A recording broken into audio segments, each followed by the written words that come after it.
Good afternoon, children. Good afternoon, Teacher Hannah. Okay, so please remain standing for our prayer. Let's have Mary Rose to lead the prayer. Are you ready to pray, classmates? Yes, we are ready to pray. In the name of the Father, the Son, and the Holy Spirit. Amen. O Lord God, help us to listen to our teacher and be a good listener. Amen. In the name of the Father, the Son, and the Holy Spirit. Amen. Okay, so now you may now take your seat. Before we will proceed to our topic, let's have our classroom rules. Our classroom rules for today is be smart. S stands for Say please and thank you. M stands for Make friends and be kind. A stands for Always give your best. R stands for Raise your hand to speak. T stands for Think before you act. very good. Again, what's our classroom rules? Be smart. Very good. Sige, before we will proceed to our main topic, I have here some pictures for you to guess, okay? Sige. First picture will have this one. This is, what kind of line is this? Zigzag line. Very good. How about this one? Broken line. Very good. Another picture. Kani, what's this? Primary colors. Yes, na siya primary colors, napod siya secondary colors. Pero ang tawag ani niya kay color wheel. Unsa may favorite color ninyo? Blue. Ikaw? Ikaw lang ga? Red. Very good. Ikaw? Very good. So, kanay nyo hang tanan favorite colors kay masud na siya anhi sa color wheel. Sige, another picture. Unsa ni siya? Triangle. Kani? Triangle. Very good. Kani? Square. Very good. Kani? Circle. Kani? Rectangle. These are Square. Shape. very good. Unsa man ni siya nga image? Unsa may ma-observe ninyo sa iyahang quality, sa iyahang texture? Garang-garang ba siya? Soft ba siya? Bumpy ba siya? Unsa man siya? Bumpy. Bumpy siya no, kay kanang naay mount ang iyahang texture, mao na siya ang quality sa isa ka image. So now, sa karon sa akong gipakita sa inyo ha, what do you think is our topic for today? Unsa man? Katong mga gipakita na kayo sa inyo ha, katong shape, katong line, katong colors. So, wala pa mo ba no? So, karon ang atong topic kay mo ni siya ang atong tawagon og Elements of arts. yes, Mary Rose? Elements of arts. Very good. So, naa tayo 4 ka-elements of arts. Namely, Line. line, Shape. shape, texture, and color. Very good. So, mo na siya nga atong upat ka elements of line. So, please read. This is a mark that is made on a surface. These are continuous marks that are made on any surface with a moving point. So, mao na siya ang line. So, sa ako ang gipakita ninyo ganina, these are the examples of line.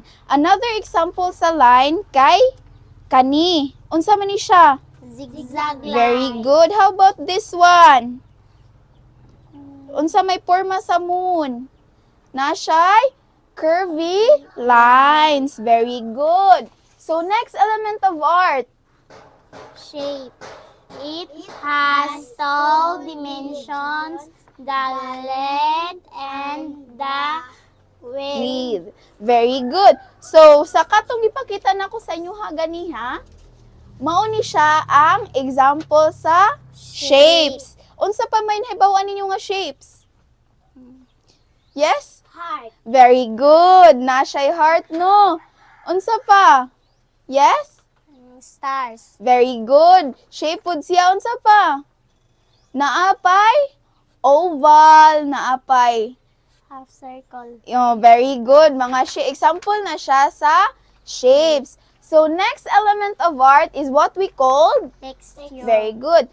Is the quality of a surface or the way any work of art is presented. Very good. So, mao na siya ang texture. Sa kani nga artwork, makita ninyo og unsa ang texture sa isa ka painting. So, kani ka example man ni siya sa painting, no? Di ba unsa man usually inyo makita nga painting, plain ra gyud siya, no? So, kani siya, kay nani siya texture. Ang gitawag ang texture nga naa dinhi kay rough siya o bumpy kay dili man siya maingon matawag og plain kay naman siya mga murag burot-burot, di ba? As you can see, mao ni siya ang example sa texture, mao na siya ang quality sa isa ka painting or artwork. So last, Color very good. has three characteristics Which are you, value, and the intensity. Alright, so mao na siya ang 4 elements of art. So I have here another example sa elements of arts.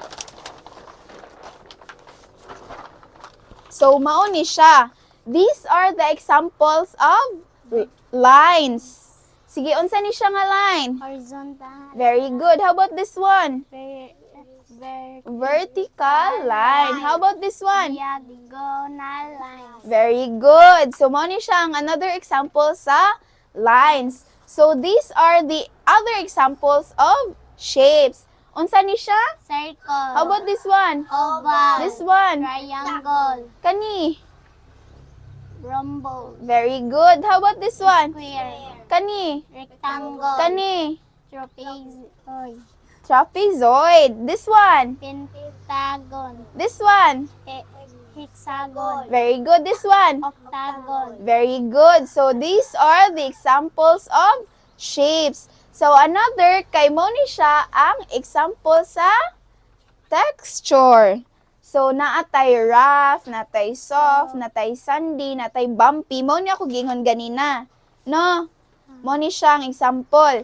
Napod tay slick, natay prickly, kanang mga inani-inani, napod tay pointy, natay rocky, natay wet, natay furry or hairy, fluffy, kanang humok, natay woven, kanang mura og tinahi, inana, naputay scaly, then ang last kay flaky. Very good. So next example kay color. Kinsa jud to ang favorite color, Grad? Very good. Kani, unsa ito? Unsa color ni? Orange. How about this one? Yellow. This one? Green. Blue. Purple. Very good. So, kinsay nakahinumdum sa 4 elements of arts? Katong upat, unsa to? Katong naay. Naay? Shapes. Very good. Naay? Line. Very good. Naay? Texture. Naay? Color. Very good. So, this time, kay nakoy ipa-activity sa inyo, ha? So, ang inyuhang buhaton, kay mag-draw mo anything nga related sa atuang topic karon. Dayon, after ninyo og draw, kay inyuhang koloran. Ha? Nakasabot ra? Yes. Koloran ninyo, ha? Okay. Koloran ninyo, dara ay. Kana. Dara lang. Color ta lang. Sige ha, mag-draw mo o kanang anything nga ganahan ninyo. Or pwede rasad mo makakuha din he. Dayon after ana, kainyuhang koloran ha. Okay.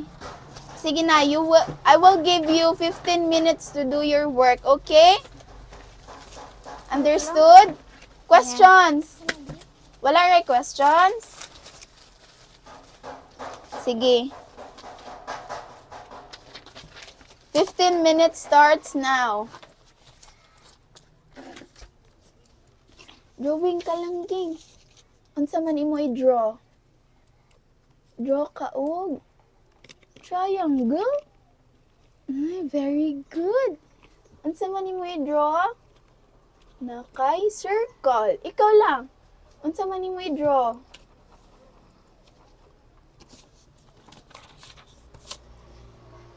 Uy, ganahan kag heart palangga. Uy, very good, good. Color lang, Ging. Color. Very good. What shape is this lang? Huh? What shape is this? This is triangle.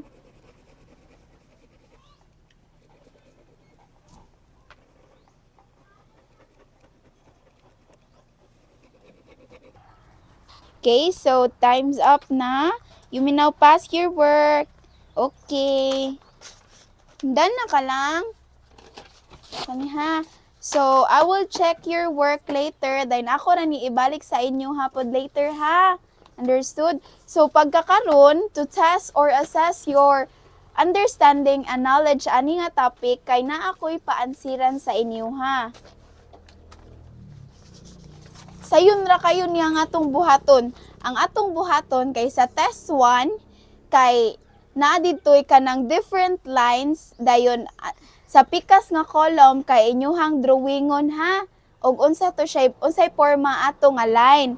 Ang next sa test 2 kay kanang mag koloran ninyo ang shape. Sa test 3 kay kanang ilhon ninyo ang unsa nga texture ang kato siya nga picture, okay?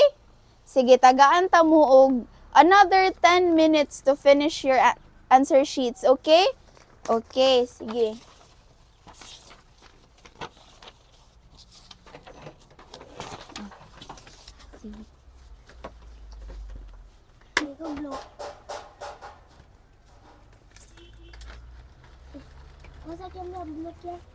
Pass your work if you're done, ha?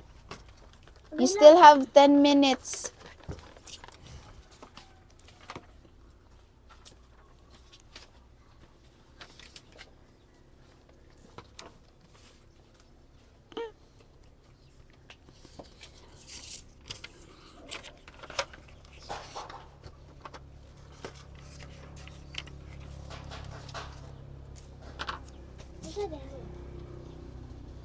Muna siya ang ato ang ansiranan karon.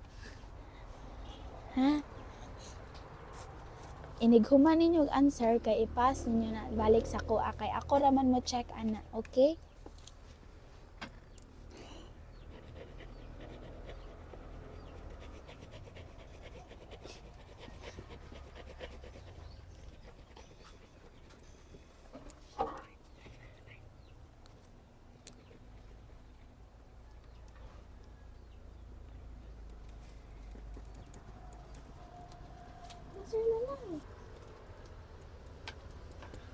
Are you done?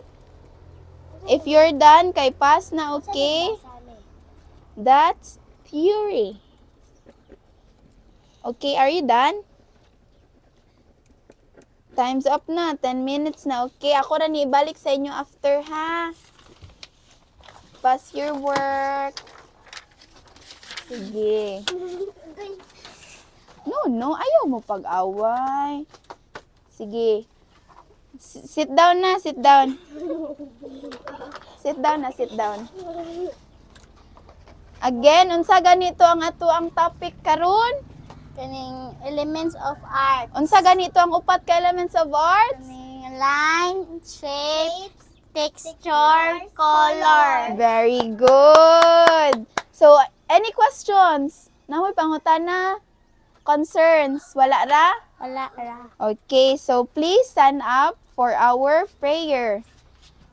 Mary Rose, please read the prayer.